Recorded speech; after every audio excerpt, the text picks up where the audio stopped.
Je voudrais d'abord remercier les initiateurs de cette rencontre et saluer tous ceux qui sont autour de la table. Mon ami de Tchiki, Aladji Dam, qui avec moi nous formons un bon duo de fantassins du régime. Et ce duo peut se prolonger au niveau de Cheikh Bara Ndiaye, de Babo. Je suis à la fois satisfait de parler en troisième position parce que les deux premières interventions, ñaar ñi njëkk a wax que man, à savoir Babo et Cheikh Bara, ils ont techniquement bien disséqué le sujet. On a présenté la question sous toutes ses formes. Après, question technique, là, j'y reviendrai tout à l'heure. Et j'avais, en venant, je ne voulais pas parler après Dame. Parce que vous connaissez très bien Dame Mbodj. Mon bu waxee du ma mën a wax. Donc loolu laa doon ñaan di ñëw di kii. Et yàlla defal na ma ko. Alors, man je voudrais par rapport à cette sortie de ce qu'il est considéré, ce qu'on appelle les avocats du président Macky Sall, d'abord ma def benn constat de façon préliminaire mooy dëkk bi léegi am na yoon. Li tax ñuy wax ni dëkk bi am na yoon mooy ñun de nekk nañ fi pendant 12 ans. Tous les textes ont été violés. Tout à l'heure, lui, il a parlé de la violation d'un certain nombre de textes et de décrets d'application. Mais sous Macky Sall, les gens n'avaient aucun droit. Moom tey, il envoie des avocats. Envoyer des avocats, c'est quoi? C'est que da nga bëgg ñu respecter say ak say yelleef. Mais Macky Sall, des centaines de Sénégalais, dont moi, Dambo, ñun ñii ñëpp, ils ne respectaient pas nos droits. Donc, ne serait-ce que loolu bu ñu ko fàtte. Nañu noté ni moom rien que le fait qu'on lui permette d'envoyer des avocats dans ce pays, après tout ce qu'il a fait, mu dem taxaw envoyer ay avocats ñu ñëw ne dañ koy défendre. Loolu, il faut le célébrer parce que c'est un ancien dictateur, un ancien fossoyeur de la démocratie et des droits moo ñëw taxaw ne respecter leen samay droits. Qu'à cela ne tienne, ñun duñ ko topp ci loolu. Les gens vont certainement respecter ces droits. Mais il faut le noter, Macky Sall, sous son magistère, le droit avait disparu. Le droit, c'était au gré de son humeur. Ku mu mere wala ku mu yaakaar ne yaa ngi menacer ses intérêts mënoo fexe ba doo dugg kaso.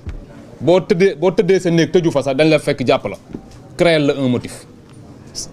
Ça, c'était ce que je voulais dire de façon donc préliminaire.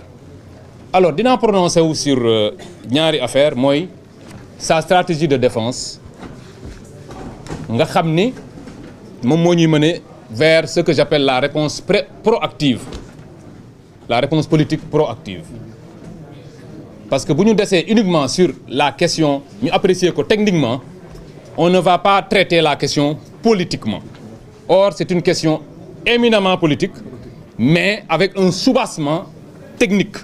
Loolu daf may permettre bu ma wàccee au niveau de la stratégie de défense de Macky Sall, il faut d'abord noter que mais il y a une anticipation incroyable. On prend avocat boo ko jëlee da nga koy jël parce que dañ laa topp ci yoon. Loolu la avocat di jëriñ. Aujourd'hui, quelles sont les poursuites par rapport auxquelles Macky Sall lan lañ ko toppee ba mu jël ay avocats? Lan lañ ko toppee? C'est-à-dire que nañ ñu wax quelle est la juridiction aujourd'hui qui poursuit Macky Sall? Il n'y a aucune juridiction. Donc loolu yëpp c'est une stratégie. Dafay manipuler les gens. Macky Sall c'est un manipulateur né. D'ailleurs tur bi sax ça fait référence à une certaine forme de maquillage de la vie. Donc moom ci maquillage la ne ci lu ne njuuj njaaj. Alors on ne t'a pas poursuivi nga dem woo ay avocat. Il va appeler maître Pierre Olivier Sur. Bon, je ne sais pas si c'est le El Hadj Diouf français. Mais en tout cas, on l'a bien écouté, maître Sur. On l'a bien écouté. Vous savez, gis nga tubaab yi ñoom ba léegi dañoo jàpp ni nit ñu ñuul ni ñoom ñoo ñu gën a muus daal. Man c'est ce que j'ai compris quand j'écoute maître Sur parler de cette affaire. Maître Sur, pour vous dire il est venu de France uniquement pour défendre benn. Sa stratégie de défense c'est de dire que dette cachée amul parce que rapport yi koy firnde gisuñu leen. Il est venu de France juste pour dire ça. Et dans sa communication foofu laay waxee ndi xanaa daf ñoo xeeb je pense qu'il doit, je vais le dire en français, mettre sûr. Aujourd'hui au Sénégal, nous comprenons mieux votre langue que vous et nous comprenons mieux le droit que vous. La période coloniale où il y avait quelques Sénégalais qui avaient fait droit est dépassée. Aujourd'hui, on peut vous concurrencer avec des Sénégalais parlent mieux votre langue que vous-même. Et en droit, nous avons des références quand même au niveau du Sénégal. Alors, l'une des contradictions de Maître Sûr, c'est Mouni Mom gisul rapport. Il a parlé du rapport de l'IGF, il a parlé du rapport de la Cour des comptes, et il a enfin parlé du rapport du cabinet Mazars. Mais là où il nous prend, pour parler un peu comme les enfants, il nous prend pour des oiseaux, c'est de dire que, mon petit birouacham, il semble que des gens ont refusé de signer. Comment est-il capable, lui, de savoir qu'il y a eu des gens qui ont refusé de signer? Et c'est ça qu'il dit qu'il n'a pas. Il parle à qui? C'est pas parce qu'il prend l'avion qu'il vient en Afrique qu'il peut tout se permettre. Il parle même de procès stalinien. C'est une grande contradiction, c'est une insulte pour ce peuple. Nous n'avons pas fait de procès. Macky Sall, il n'y a aucune affaire contre lui. C'est à la limite des incidents diplomatiques. C'est-à-dire, dans un pays, on n'a pas encore engagé de poursuite, tu te mets à critiquer les gens, à parler de procès stalinien. Comme si nous étions en train de violer les droits. La question, comme l'a dit tout à l'heure Babo, est une question technique. Ce n'est pas un avocat qu'il fallait aller chercher. C'est des spécialistes de droit budgétaire, c'est des financiers qu'il faut chercher à ce stade pour s'expliquer.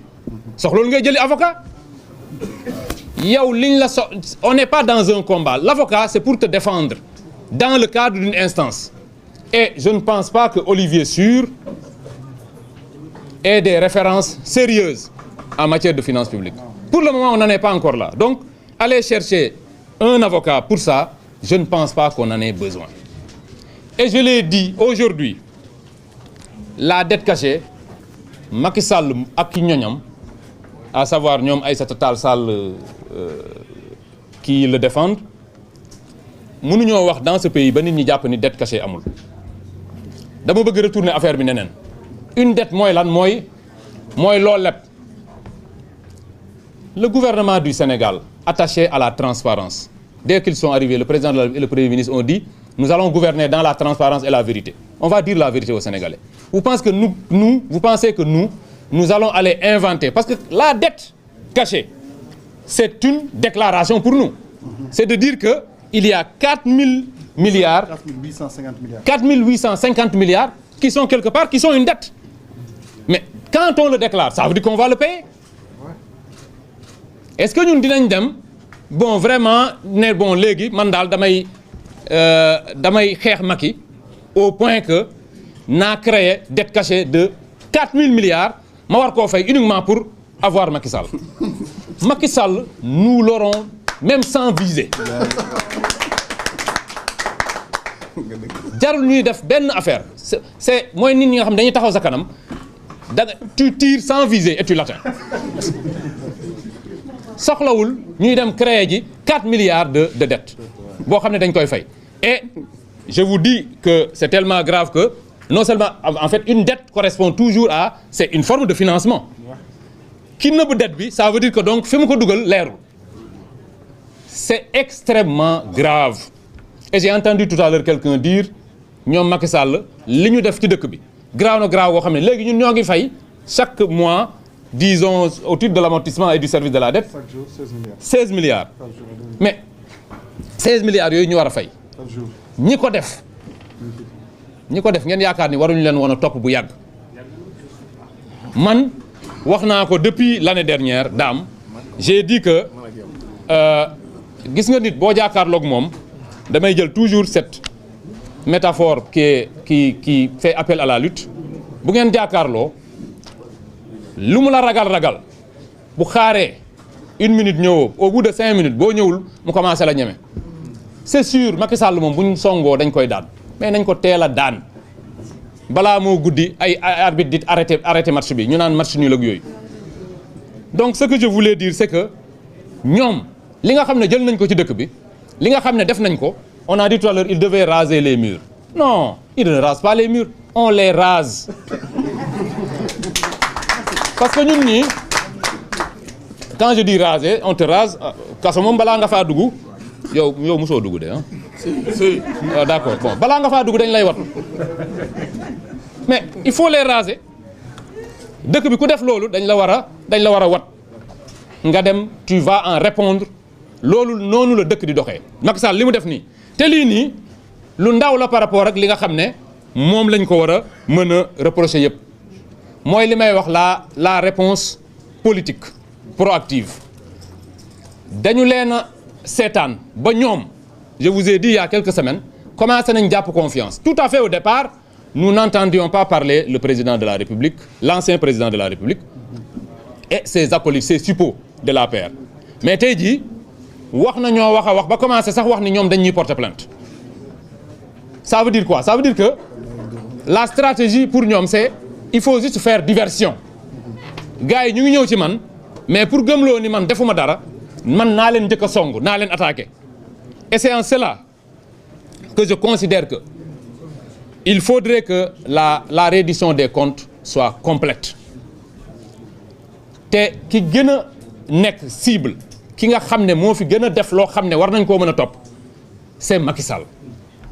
Macky Sall a mis en place un système global de prévarication de tricherie tout était faux sous Macky Sall tout était faux li vrai woon li nekkoon dëgg mooy lui il s'appelait Macky Sall et les noms de ses ministres en dehors de ça loo dugg rek ay naxa nga ca parce que la manipulation suprême dans un état waa FMI sax mënuñu koo gëm les gens ne savent pas que il était possible pour un état en 2020 et quelques de pouvoir par des micmacs budgétaires parvenir à cacher à soustraire une dette de la lisibilité ils ont été très très forts li ñu def kenn mësu koo def moo tax ñu nit ñu war a def loo xam ne kenn mësu koo def mooy tous ceux qui de près ou de loin ont eu quelque chose à voir avec cette dette-là nga xam ne dañoo engagé inutilement le peuple sénégalais violant toutes les règles s'immisçant dans les compétences de l'Assemblée nationale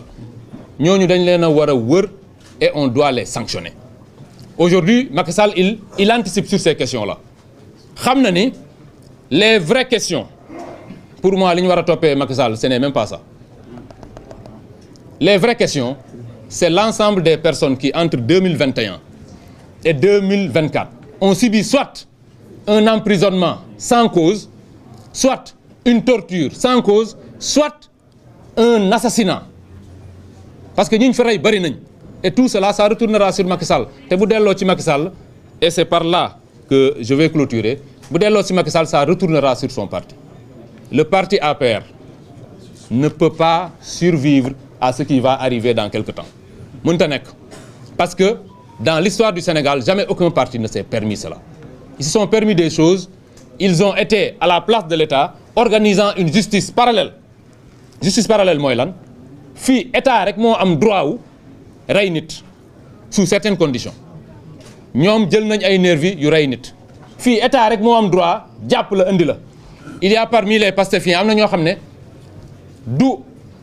du police moo leen jàpp c'est l'APR qui c'est comme si man ma jël la sécurité actuelle d'Ousmane Sonko et je me mets à arrêter des Sénégalais c'est ce que faisait l'APR loolu tax na bu ñu demee nii tout cela ne passera pas ces anticipations ces constructions intellectuelles ces convocations de petits sorciers blancs sans profondeur intellectuelle loolu mënu leen cee génne nous arriverons au moment où tout le monde au niveau de l'APR et c'est pour ça en tout cas que moi je me bats et je considère que c'est pour ça que les Sénégalais nous ont élus nous arriverons à un moment critique où les gens de l'APR répondront et l'APR va mourir de sa belle mort je vous remercie